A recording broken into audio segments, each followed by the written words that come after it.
So over the past couple of weeks and months, this has probably become my favourite ink out of all. This is Pelikan 4001 Turquoise, and as I've probably mentioned, in Australia, stuff's really expensive. Shit happens in the conversion and shipping, and apparently this ink is worth $10 billion, more than the price of fucking Ayers Rock. So obviously, I can't keep forking out money to buying this. Seriously, you gotta go prospecting and shit to be able to afford one of that. And obviously Montblanc Irish Green, which I've desperately wanted to buy for quite a long time. I don't even bloody think about buying that.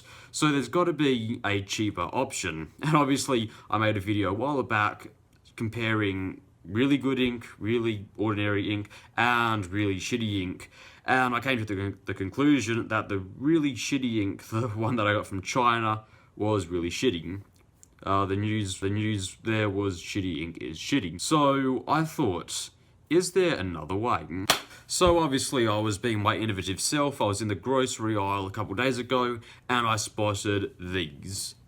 This is food colouring. This is Queen food colouring. This is blue. This is green. And honestly, they look like ink. Seriously. Put these two side to side and you will pretty much see turquoise, and you'll see, I don't know, it looks turquoise. So obviously what are you going to do? Buy it and test it out. Now, these two bottles here were $1.10 each. In actuality, this bottle here was about $15. So you're getting 30 mils for $15 and you're going to get 50 mils for $1.10. So if this works and it actually looks alright, I'd be pretty goddamn amazed. So next logical thing is to use this pen.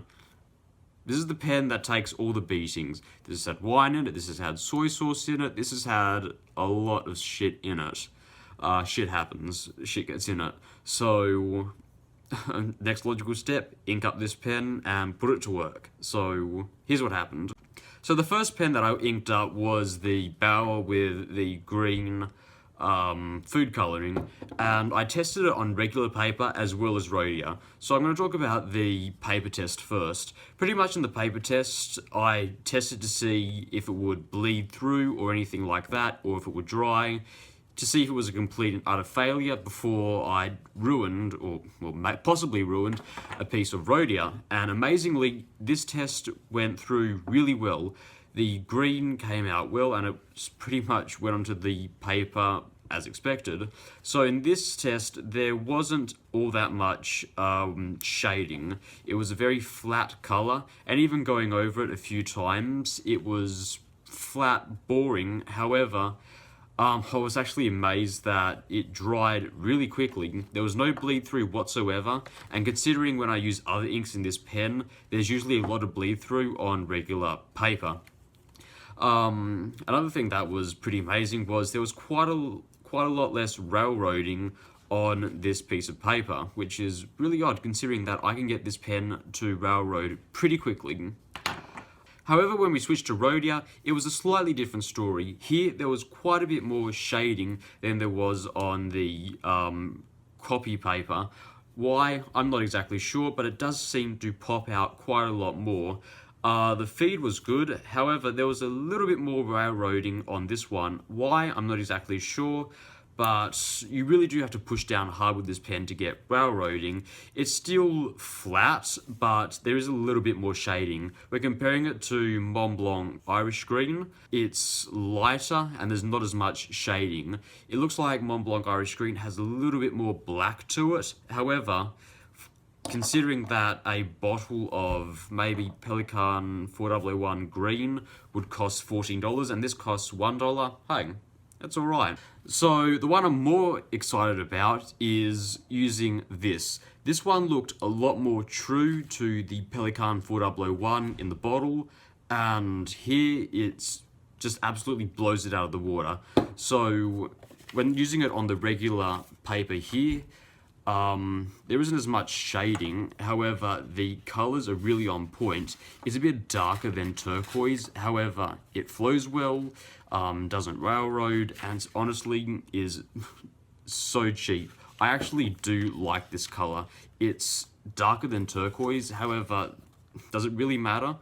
It looks beautiful. It looks like a very light blue-black, if I'm honest. Now, when we switched over to Rhodia, it absolutely popped. It looked beautiful. There was shading, and the shading looked a lot nicer than the shading that I would get in Pelikan 4001, funnily enough. The shading on letters, as well as the shading when I did patches, they both popped a lot better than Pelikan 4001 ever would. Feed was great. It didn't dry up ever. Unlike the green ink, which did dry up. This one absolutely didn't. I pushed the pen to its max, doing the squiggly line thingies, whatever you call them, figure of 8 patterns, and no, absolutely nothing. So, honestly, comparing it to 4001, which I have down the bottom, I honestly think that this blows it out of the water. Compared with a faster drying time, which I also got from both these inks, I'm absolutely astounded. So, this might be coming after this. I think it's totally amazing, honestly.